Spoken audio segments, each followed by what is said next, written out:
Jai Radha Ma. Oh, they don't have a book?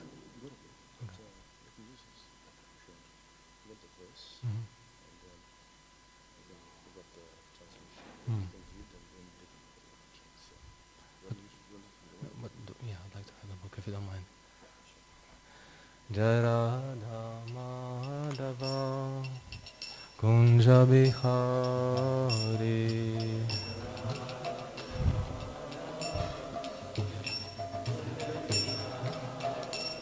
Jai Radha Madhava Kunja Bihari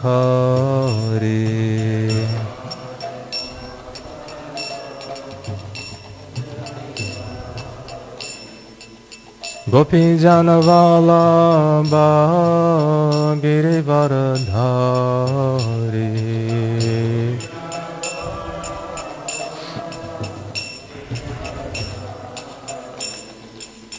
Gopi Janavalabha Girivaradhari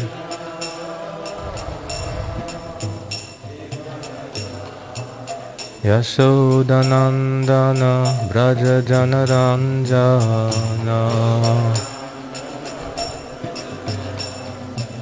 Yashodanandana Braja Janaranjana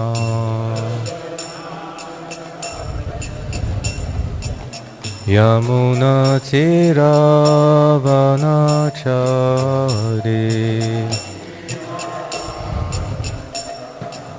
Yamuna Tiravanachari Jaya Radha Madhava Kunja Bihari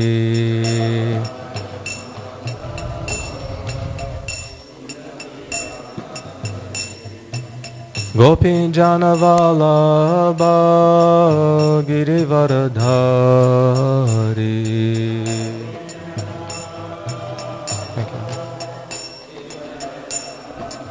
Yashodanandana Braja Janaranjana Yamuna Tiravanachari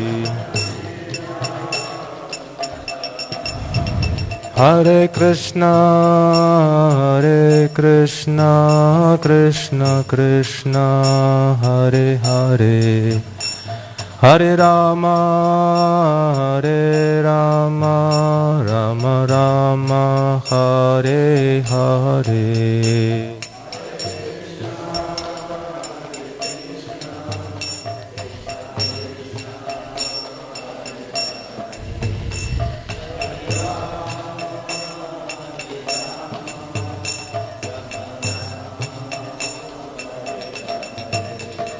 Hare Krishna, Krishna Krishna, Hare Hare, Hare Rama, Rama Rama, Hare Hare.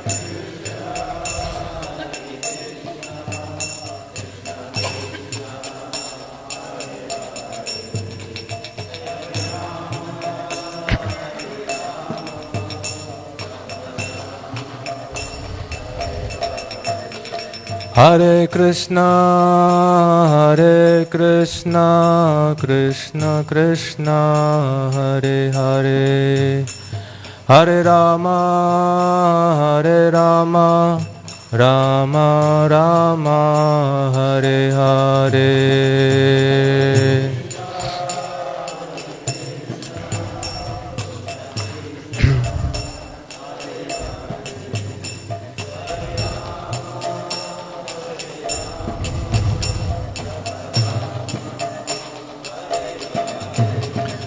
Hare Krishna,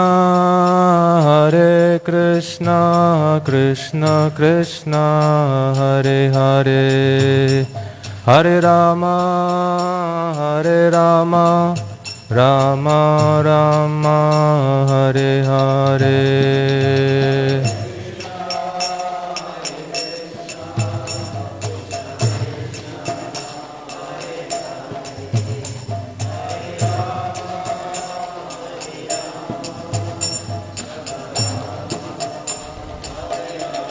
Jaya Jaya Prabhupada, Prabhupada, Prabhupada, Jaya Jaya Prabhupada.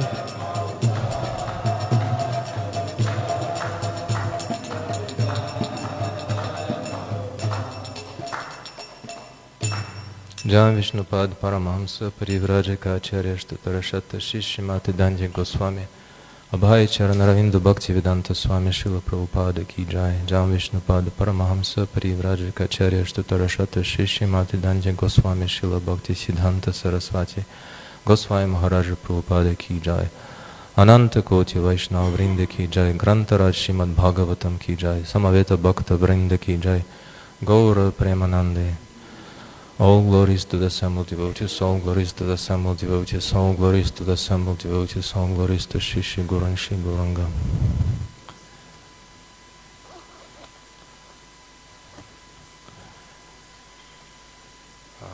Before attempting to read the verse and the translation and say something on Srila Prabhupada's words explaining today's verse, I would like to seek the blessings of all assembled Vaishnavas and Vaishnavis, especially our worshipable and senior most devotees present here, His Holiness Bhakti Marga Swami and His Grace Pancharatna Prabhu, Her Grace Achita Guna Mataji, and His Holiness Bhakti Saragya Gauranga Maharaj and Shivas Prabhu and all of you.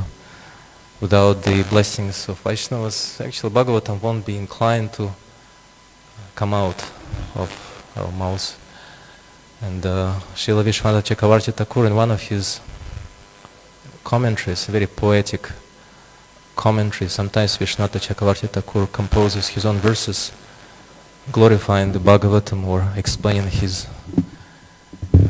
expressing his feelings, his heart. In one of the verses he says, self-composed verses, he says that I pray that my words become like cows that are herded by Krishna, Gopal. So may the Lord Gopal herd the cows of my words, may he milk them, so the milk extracted by Lord Gopal from the cows of my words may please and gladden the hearts of the devotees. It's a very poetic way of seeking the blessings of the devotees. But again, whenever I have an opportunity to be sitting in such an assembly of exalted devotees, I am reminded of how insignificant I am. We literally stand on the shoulders of the previous generations of devotees, especially Prabhupada's disciples, who were fortunate enough to be personally trained by Srila Prabhupada, personally guided by him. And in one way, and I apologize if my realization sounds a little bit, how would I say that, presumptuous, I guess. But in some way, our generation of devotees is more fortunate than the generation of Prabhupada's disciples, because we can receive Srila Prabhupada from them, the way they have crystallized him or distilled his presence in their hearts. Because some of the contemporaries of Srila Prabhupada, his godbrothers, and some even of his disciples were not that fortunate, because they had to rely on their own perception of Srila Prabhupada, and some of them thought that they knew better than surrendering their lives to Srila Prabhupada and went elsewhere. But when we associate and hear from and serve alongside with and under the guidance of Prabhupada's disciples, then we cannot help but get what they have made the foundation of their lives. Srila Prabhupada's persona, his character, his pastimes, and his instructions, and his presence in the hearts.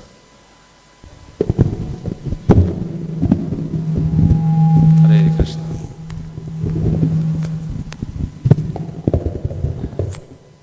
Hare Krishna. Is this better? Or it doesn't make any...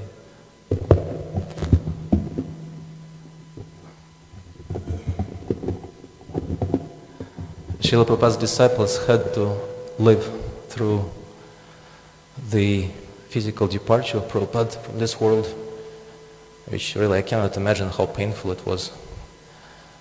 But because of their mercy, we don't have to live through that. Because for us, Prabhupada is always present in the association of Prabhupada's disciples. And because Srila Prabhupada was and still is the Bhagavatam personified, Srila Prabhupada's disciples have that same ability. They have inherited it from Srila Prabhupada to present his mission and his teachings in a way that inspires us and gives us life. So when we hear Prabhupada's disciples, ladies and men, Vaishnavas and Vaishnavis, somehow at least I get this feeling that I am in a personal, direct touch with Srila Prabhupada, and I'm not separated from him in any, even the slightest way. So with your blessings and your permission, we'll read today's verse. It's one of those verses that sometimes speakers feel a little bit uncomfortable speaking about. I know very exalted sannyasis and Prabhupada's disciples who sometimes when they read the verse on the Bhagavatam, a particular verse, they say, well, I'd better give a class on another verse. You could call it R-rated verses, where Prabhupada doesn't shy away from speaking on topics that usually traditional sadhus prefer not to comment on. But Srila Prabhupada is the Acharya for this age. He understood and made his disciples understand that we should have a way to connect everything in this world that people see as the most important driving force in their lives in such a way that to give them an ability or capability to redirect that powerful force and make it favorable for devotional service. So I guess you've all guessed what the verse is going to be about. Om Namo Bhagavate Vasudevaya. Om Namo Bhagavate Vasudevaya. Om Namo Bhagavate Vasudevaya.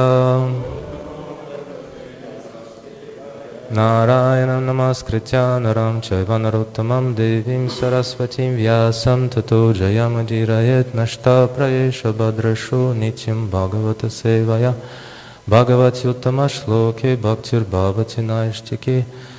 So this morning we are reading from the 25th chapter of the 4th canto of Srimad Bhagavatam, titled The Characteristics of King Puranjana, text 38. Kam no tvadanyam ramaye.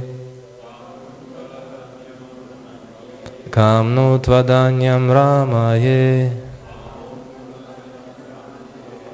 Hyarati gyam akovidam.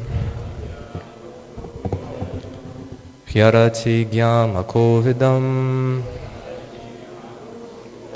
Asamparaya bhimukham. Asamparaya bhimukham. Ashvastana vidam pashum. Ashvastana vidam pashum. Kam no tvadanyam ramaye. Hyarati gyam akovidam. Asamparaya bhimukham. Ashvastana vidam pashum.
asamparaya bhimukham ashvastana vidampasam. Word for word. Come unto whom? Nu, then. Tvat, then you. Anyam, other. Ramaye, I shall allow to enjoy. He, certainly. Aratigyam, without knowledge of sex enjoyment. Akovidam, therefore almost foolish. Asamparaya, without knowledge of the next life. Abhimukham, looking forward. Ashvastana vidam, one who does not know what is happening next.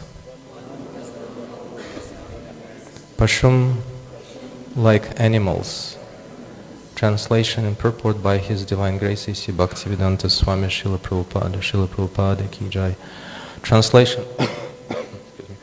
How can I expect to unite with others who are neither conversant about sex nor capable of knowing how to enjoy life while living or after death?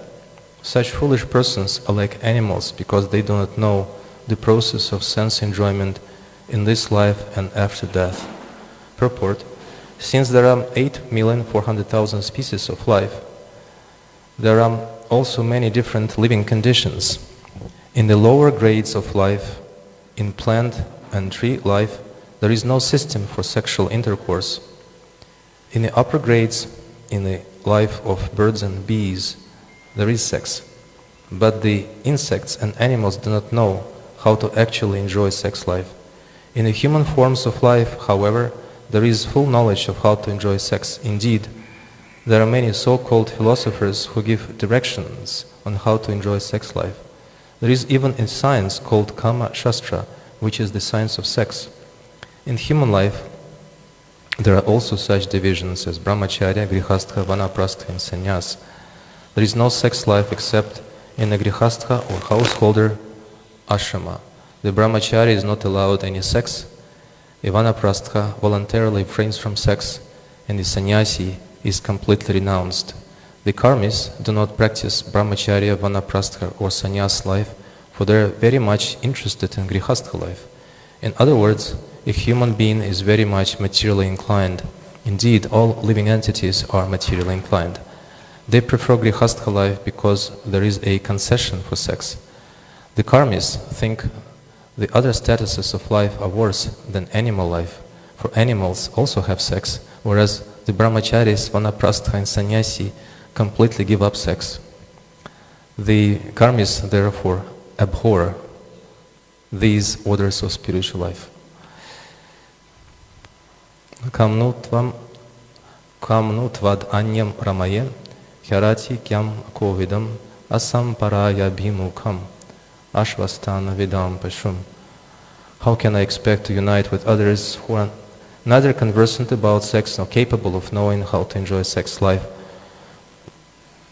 how to enjoy life without living, while living or after death? Such foolish persons are like animals because they do not know the process of sense enjoyment in this life and after death. Om Agyanati Mirandasya Gyananjana Shalakshaya Chaksham Meditam Yena Tasmai Shri Gurave Namaha Shri Chaitanya Mano Bhishtam Stapitam Yena Bhutale Swayam Rupa Kadamahyam Dadati Swapadantikam Vandeham Shri Gurok Shri Yuttapada Kamalan Shri Gurun Vaishnavamscha Shri Rupam Sagrajatam Sahagana Raghunathan Vitam Tam Sajivam Sadvaitam Savadutam Parijana Sahitam Krishna Chaitanya Devam Shri Radha Krishna Padan Sahagana Lalita Shri Vishakam Vitamscha He Krishna Karuna Sindhu Dinabandho Jagat Pate Gopisha Gopika Kanta Radha Kanta Namostate Tapta Kanchana Gaurangi Radhe Vrindavaneshwari Vrishabhanu Sute Devi Pranamami Hari Priya Vancha Kalpatarubhyascha Kripa Sindhu Bhyavacha Patitanam Pavanebhyo Vaishnavebhyo Namo Namaha Jai Shri Krishna Chaitanya Prabhu Nityananda Shri Advaita Gadadhara Shivasati Gaura Bhakta Vrinda. Hare Krishna, Krishna Krishna, Hare Rama, Rama Rama, Hare Hare. Namah Vishnu Padaya Krishna Prishtaya Bhutale. Shrimati Bhakti Vedanta Swami Nityanamine. Namaste Saraswati Devi. Gauravani Pracharine Nirvishesha Shunyavadi. Paschya Dede Shatarine Mukham Karoti Vachalam Pangum Langayate Girim. Yat Kripatamaham Vande Shri Guruntina Taranam. In this purport, Srila Prabhupada shows himself as he does in any other purport. He writes as a true sadhu. We know colloquially that the word sadhu is translated as someone who cuts. Well, the literal translation of what sadhu is someone who lives for the sake of eternity, for the sake of the absolute truth, which is oftentimes referred to in the Vedas and Srimad Bhagavatam as sad. So sadhu is someone who makes aspiration for eternal life his only goal in life. But also in Srimad Bhagavatam, sadhu is defined as someone who cuts. There's a verse in the 11th canto of Srimad Bhagavatam which explains that this is the obligation of a sadhu. Tato duksangam usrijya satsu sajeta buddhiman. It says here in this 11th canto, 11:26. Santa ivasya chindanti manovya sangam uktibihi. An intelligent person should therefore reject, Krishna says in his instructions to Uddhava, an intelligent person should therefore reject all bad association and instead take up the association of saintly devotees. And the exact words Krishna uses here, he says, Santa evasya chindanti mano vyasangam uktibihi. With their sharp words, the sadhus, those who live for the sake of Sat, or Krishna, they cut off the attachments excessive attachments of one's mind to the sense objects. You could compare it to a very expert surgeon. A surgeon is someone whose profession is to cut. But unlike a criminal with a knife in the street somewhere, the surgeon makes his incisions or her incisions minimal, and the pain caused in the process of surgery minimal, but not minimal at the cost of the patient's safety and health. He or she is supposed to cut out all unnecessary tissues or tumors or whatever else is there that prevents a person from having a healthy life. And usually they use general anesthesia, but not always. Sometimes local anesthesia, sometimes, at least in the not so distant past, surgeons used very little, if any, analgesics, and it was really very, I would say that, challenging task to operate on a person without killing him in the process by the pain alone. But Srila Prabhupada, of course, in his own way, had that ability, that mystic power to, with just a few words, cut out the attachments of his disciples from the material world. One disciple, Srila Prabhupada, remembers how unfortunately I don't remember his name, maybe some of you, Pancharatna Prabhu Bhakti Marga Maharaj, might recall the name of that god brother of yours. He would come to Prabhupada to give him massage. I think it was in London.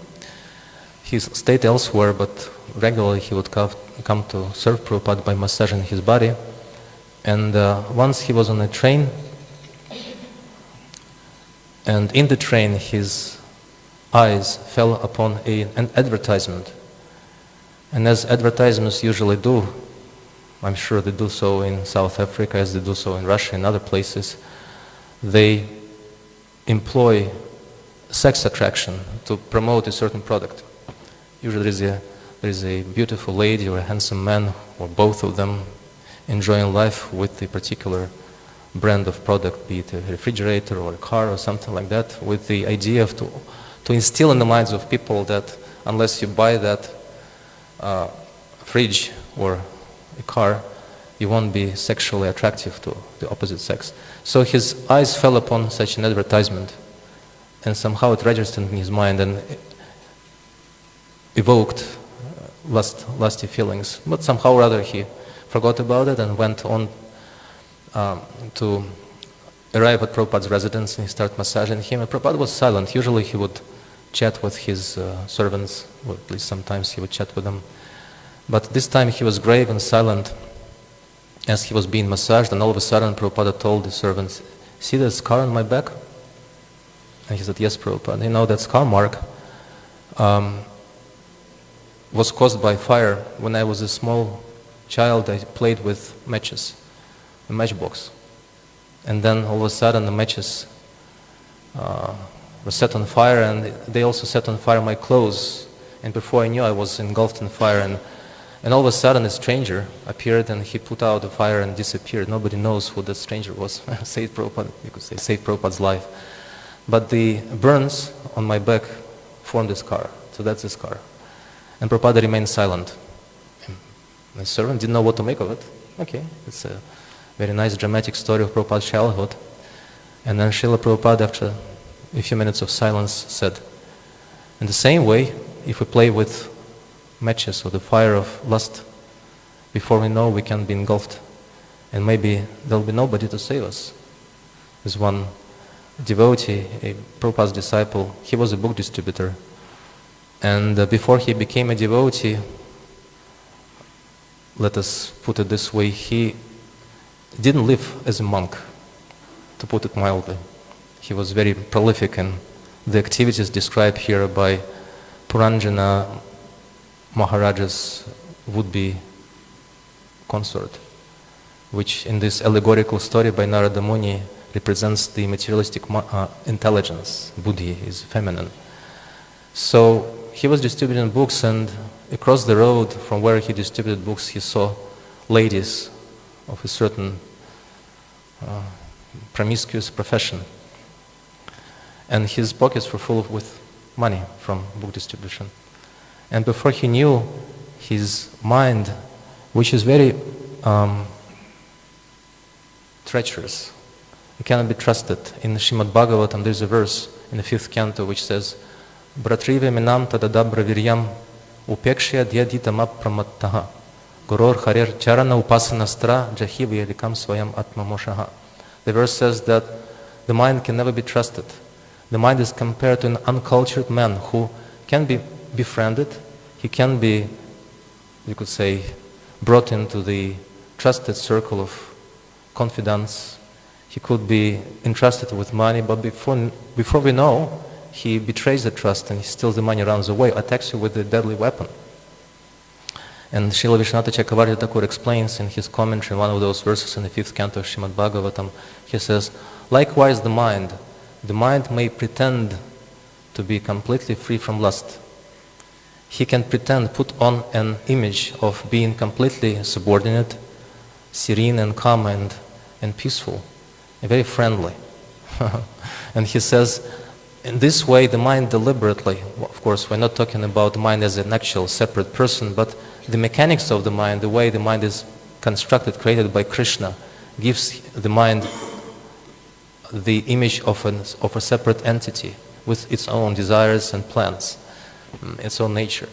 So the mind put on that camouflage, or how would I say that, the pretense of being friendly and harmless, with the only reason, the only purpose of lulling the sadhaka into complacency, of thinking, okay, I'm safe now.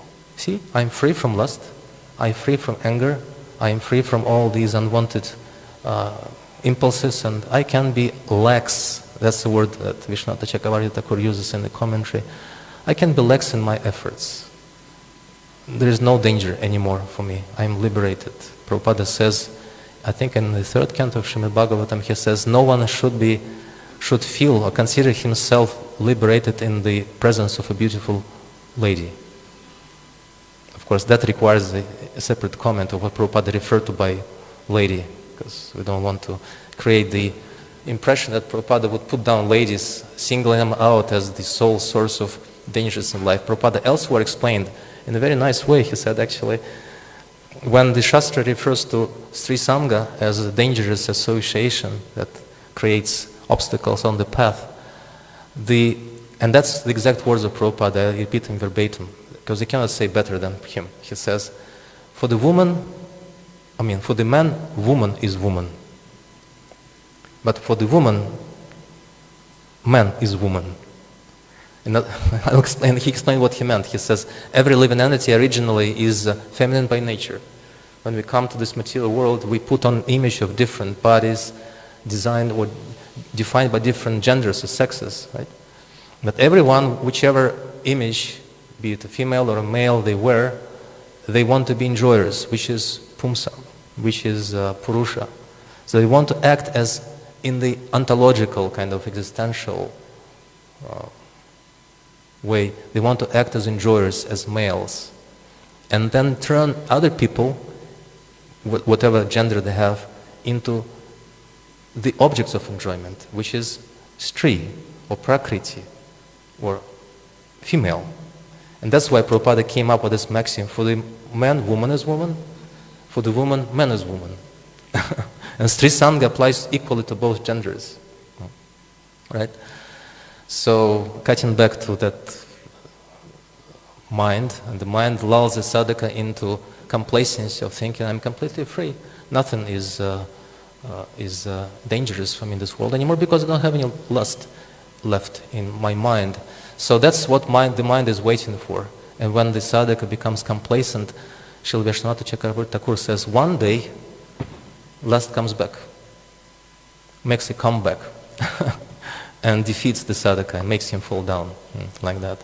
So that devotee, going back to that book distributor, he all of a sudden felt a surge of lust, and the senses started acting as if on their own.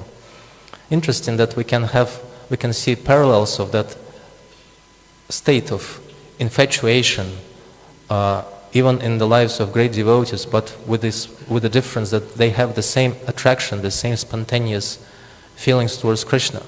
When Dhruva Maharaj saw the Lord in front of him, his senses came to life, and as if on their own they started running towards the Lord. The eyes wanted to see the Lord, the hands wanted to embrace him, the nostrils wanted to smell Krishna's fragrance, and the mouth, it wanted to kiss Krishna's feet.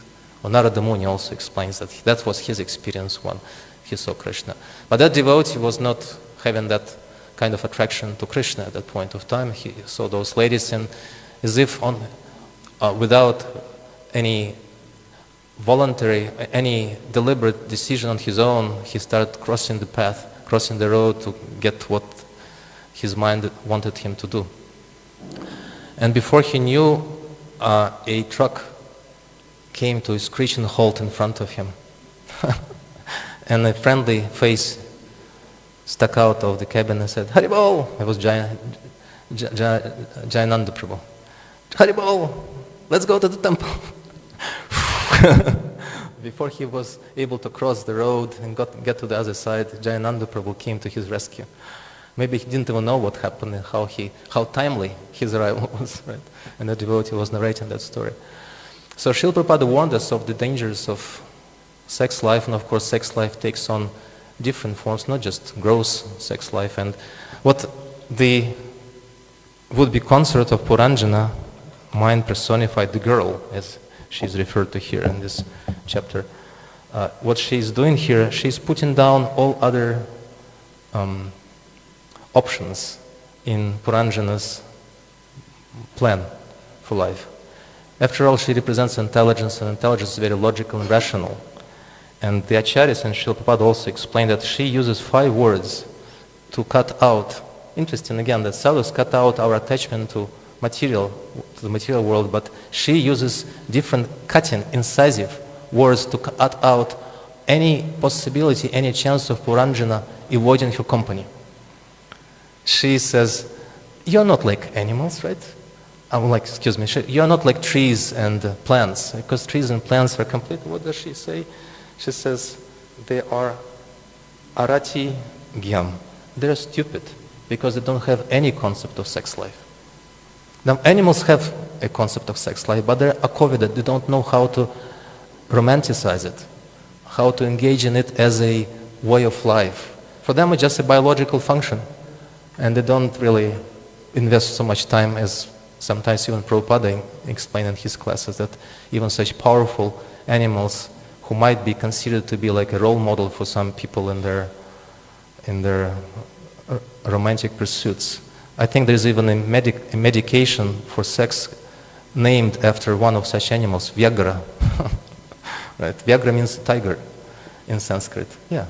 So that's why it's called Viagra, to make you as strong as tiger. But tigers and lions are very controlled. They engage in this biological function only once or twice a year or something. There is a specific time, a specific period for such engagements, conducive for progeny. And the Bhagavatam also said that's how cultured people should lead their sex life. What's the verse in the 11th canto of Srimad Bhagavatam? Grihasthantam Ritau Gandur means the Grihastha should engage in sex life only when it's conducive or favorable for progeny. Not just for biological progeny, as we know from the 3rd canto of Srimad Bhagavatam, Kashyapa and Diti, they engaged in sex life, but the result was not so favorable. So they should also know how to, again, I'm walking into a foreign territory which I have no qualification to speak on, but anyhow we can repeat Prabhupada's words. So the offsprings could be benediction for the world, not a curse, like Hiranyakashipu and Hiranyaksha. So she says, the animals, of course, they know sexual attraction, but they're accommoded. They don't know how to engage in it with relish. And then she says, Ansamparaya abhimukam, which is translated differently by the Acharyas. Vishwanatha Chakravarti Thakur explains that Asamparaya abhimukam refers to Brahmanas and Vaishyas, who can engage with expertise in sex life, but they're not heroic enough for me, unlike you. So you see, the ladies, they have that kind of way of, again, no offense intended, but that's how Prabhupada and the Acharyas explain. Ladies have that natural gift to put so much meaning and so much impact in short, concise words. They can inspire a man with a few words or glances, or they can put him down, or make him do what they want him to do. Like Rukmini, she's a perfect example. When Shishupala was trying to court her, she was his infatuation, I could say. He had a crush on Rukmini, and he had that kind of guttural hatred for Krishna. So for him, getting them together, Krishna marrying Rukmini was the worst nightmare in life. So to prevent such a scenario, Shishupala wrote a letter to Rukmini. Unfortunately, I just remembered about it and I don't have the words in front of me, but Rupa Goswami does. I think Rupa Goswami in his Lalita Madhava or Vidagdha Madhava, one of those two books, he reproduces the letter written by Shishupala to Rukmini to win her heart and win her hand. And he was it was like a resume, like CV he wrote to her, saying, I'm such a great hero, I'm the son of such and such great king, I'm youthful and strong, so please marry me. So what did Rukmini do? Because she's a Kshatriya lady, and Kshatriyas are very expert in using words to, you could say in this particular case, get under someone's skin. She didn't even write anything in response. What she did, I don't know if in South Africa it's still practiced, but teachers sometimes when they take an examination paper, they take a red pen. Do they do that? Red pen and correct mistakes. Do they do that? They did it in our childhood. So they take a red pen and they just cross things out and write in the correct answers, and then they get the mark. Was the marking system in South Africa A to F or 1 to 5? Because in Russia they used 1 to 5, 5 being the highest, 1 being the lowest, was the rating system. Anyhow. And so she just took her red pen, I guess, and she corrected 5 letters in Shishupala's missive and his letter message and sent it back to him. And instead of, so she turned that self-glorification of Shishupal into a ridicule. Because now the letter corrected by But Rukmini read, I will marry only Krishna, who is much more youthful than anyone else. And he is my Lord and Master. Basically, get lost. Like that. So very painful. Or sometimes Draupadi, right?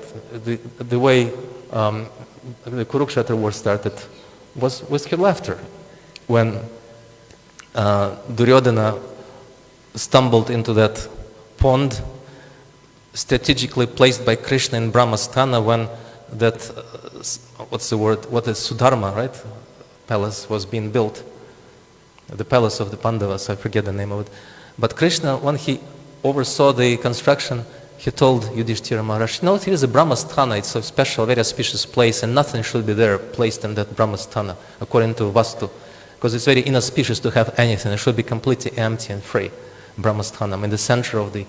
And Krishna told him, I think it would be nice to put a kind of a water pool here. And Yudhishthira said, but no, it's very inauspicious. No, I think it's going to be fine. Just put it here. So that was Krishna's design. That was the pool that Duryodhana fell into. And then, of course, Draupadi laughed, and she said, a blind father has a blind son. And that was enough to get Duryodhana going and inflame his hatred and his vengefulness. Right? So this is what this girl, the personified intelligence, tells Puranjana Maharaj. See, you're not like the useless weaklings, Brahmanas and Vaishyas. You're a hero. And you're so great, so strong. She doesn't say it directly, but she says it in a roundabout way, which is even more powerful. Again, like Krishna, when he was coming to Dwaraka, his queens were not looking at him directly. They would cover their faces and they would look at him sideways, sidelong glances, which is much more powerful. And they would shoot with these eyes sidelong glances at Krishna compared to a pair of arrows at Krishna's heart. Like that. So, and then she says, Asvastana vidam pashum. And some kshatriyas, even though they're heroic and they're not afraid of death, but they don't know what will happen with them next life, but you do. So that's why I want to marry you, with the idea that our relationship will start this lifetime, but will continue forever after. So this is the verse, laden with innuendos and romantic advances, you could say, by that lady towards Maharaja Puranjana, and he had no chance. Of course, he married her and started enjoying, and Narada Muni explains the story to make, what's his name, the king, Prachina Barhishat, reasonable and sober. Sometimes a spiritual master has to resort to roundabout ways to explain to his materialistic disciple the proper way of spiritual life. Because if you tell him directly, or her, they take offense and they may leave. So the spiritual master sometimes has that unpleasant, very difficult task to tread a very thin line in disciplining or guiding his disciple towards his spiritual life. If he were very simple and very surrendered, the spiritual master wouldn't have had to waste time. He could have just told him, surrender to Krishna, but since he's not, the spiritual master has to come up with different ways of engaging him, his mind and his inspiration, so he could come to his own conclusions, right conclusions about spiritual life. Yesterday we, at that booth, asked the sadhu, had many devotees, Maharaj, you also probably was there, right? And some people were asking very interesting questions. One lady asked a question, she had a teenage girl, and that teenage girl, the lady is a devotee, and a teenage girl, she has a troubled, as many teenagers have, a troubled period of life when they really want to go out on their own and try to live as an adult or something like that. And she was asking, of course, my advice is what to do. I told her, I gave her a disclaimer, I cannot really give you any practical advice, but I shared the experience of some of my godbrothers who had a very successful experience of upbringing rearing their children in such a way that they become devotees on their own. And sometimes the children should, at least at this stage, should be given freedom before they ask for it. Because when they start asking or demanding it, it's too late. They'll get it anyhow, but at the cost of relationship with the parents. Therefore, the parents sometimes they have to push children towards freedom before they start asking for it. Children present here, please don't quote me to your parents. It's for them to use at their discretion, right? So I told the lady that sometimes it requires the parents' patience, tolerance, and prayer for the children, so they could feel free and they could come to their own right conclusions. So this is what the spiritual master sometimes regretfully has to do. Srila Prabhupada wrote to one of his disciples, Umapati, a letter which I find to be extremely inspiring and very moving. Prabhupada writes to him, literally he says, when you left us, because him, Umapati, and Kirtanananda left Srila Prabhupada for some time. Kirtananda Swami, he wanted to organize his own movement or his own center, so Umapati joined him, and Prabhupada refers to that situation, telling him, when you left me, all I could do was cry with tears in my eyes. He said, when a disciple leaves the spiritual master being influenced by Maya, the spiritual master feels it to be his obligation to deliver the disciple, but he cannot do anything because the disciple left. So what's left for the spiritual master is to cry with tears in his eyes, praying to Krishna to somehow rather make his disciple reasonable. And now you've come back, much to my delight. Thank you very much. And he says the relationship with the spiritual master, once established, never ceases, never breaks. But sometimes it becomes one-sided. The disciple thinks himself to be free, but the spiritual master thinks it to be his double responsibility to lead to success both on his own behalf as much as on the behalf of his disciple, like that. So, Srila Prabhupada, I think I would like to conclude with one quote and leave a few minutes for corrections and comments. I would like to end with the quote which I like very much, and I oftentimes quote it in my discussions with devotees about family life, because family devotees, grihastha devotees, are like 95% of the population of ISKCON, if not more. And many devotees, especially those who are getting into married life, have a lot of questions as to how to lead it properly. And sometimes they have, just like yesterday, one devotee asked me, why did you decide to live as a brahmachari?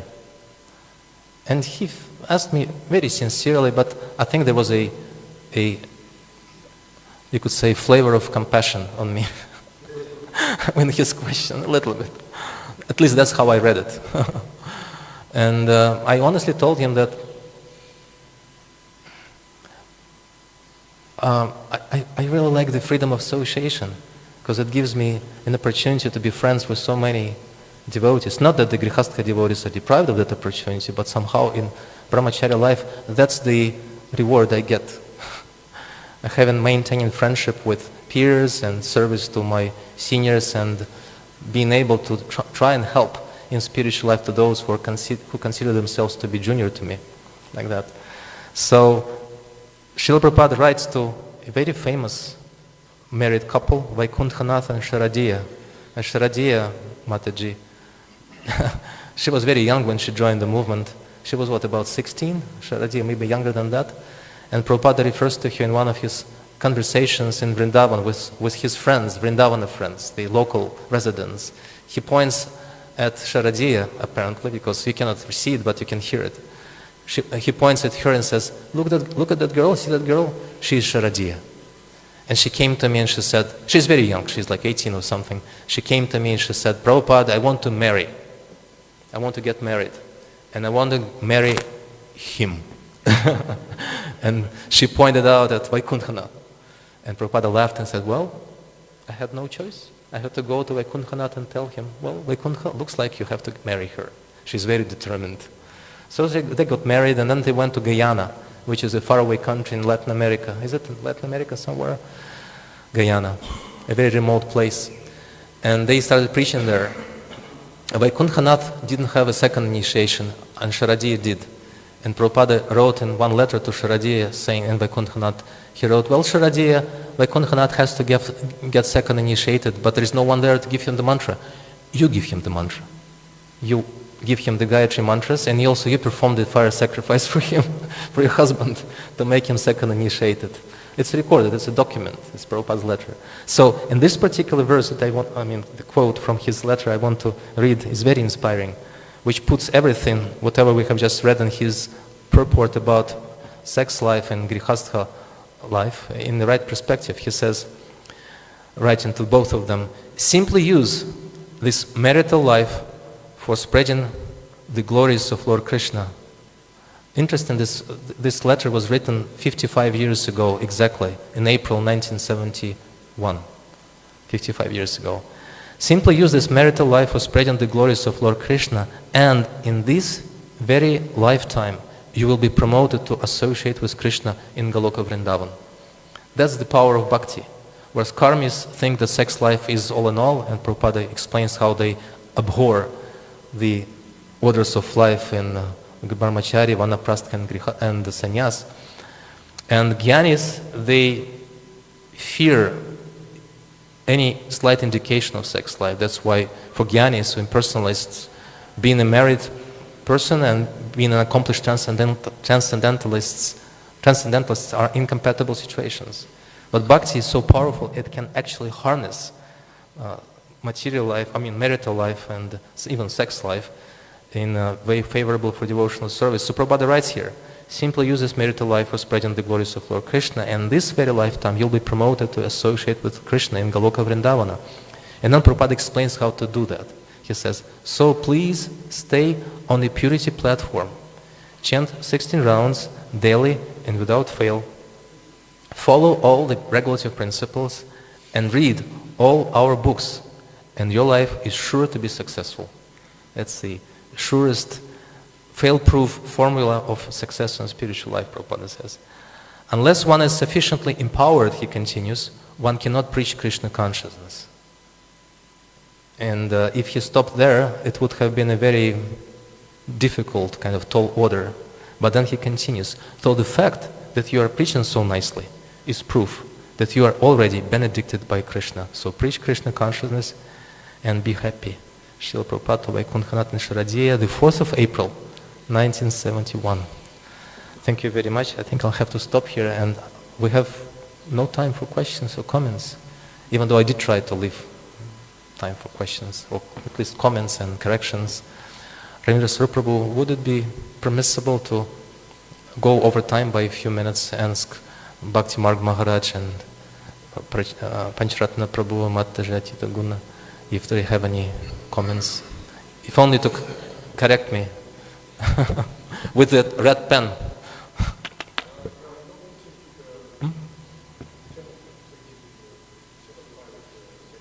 Pardon me? 5 minutes?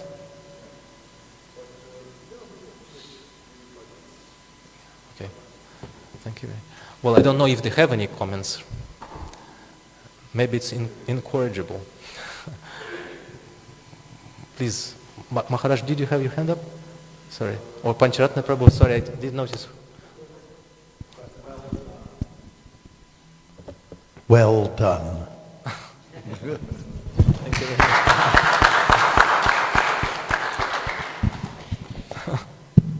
Hare Krishna. Thank you.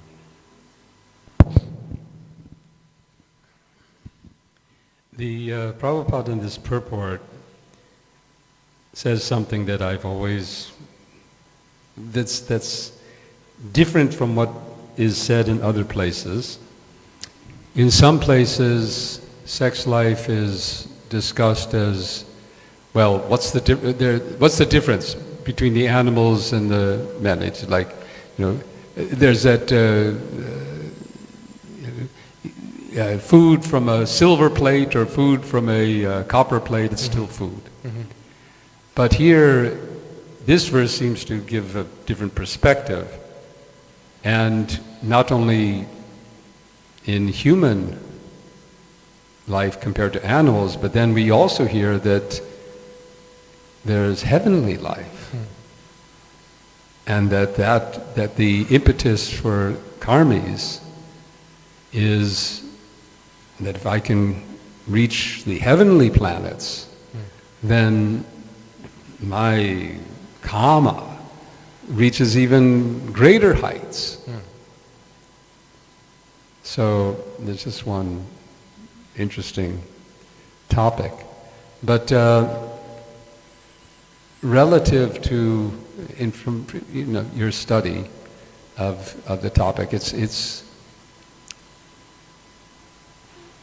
it seems that to me at least, that, and you gave the example of that devotee on Sankirtan, that, okay, this is what I wanted to say. You talked about the mind being being untrustworthy. And I was thinking about it because Krishna says your mind can be your best friend or your worst enemy. But the perspective you gave was not that it will, if it's your friend now, that it will always be your friend. That your mind can vacillate between being friend or enemy. Therefore, it cannot be trusted one way or the other.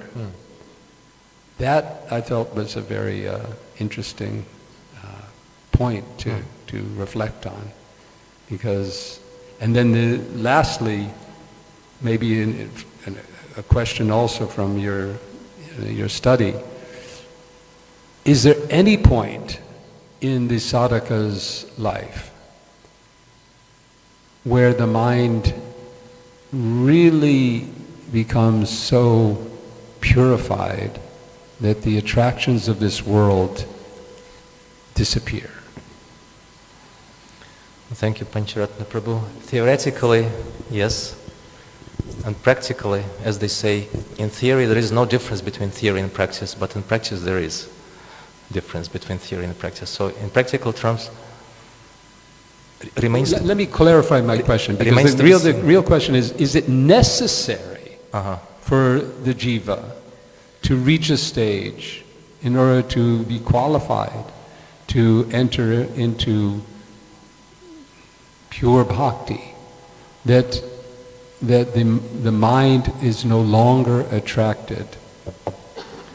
Like there's is it Kulik Shekhar, or who thinks, now that I have relished the pastimes of the Lord, whenever my mind thinks of, whenever the idea of sex life comes into my mind, I spit on it. Yeah. So, but that means that the idea is coming, and there's a reaction to it. So the question is, is there ever a point where the idea, that the mind really actually stops being attracted?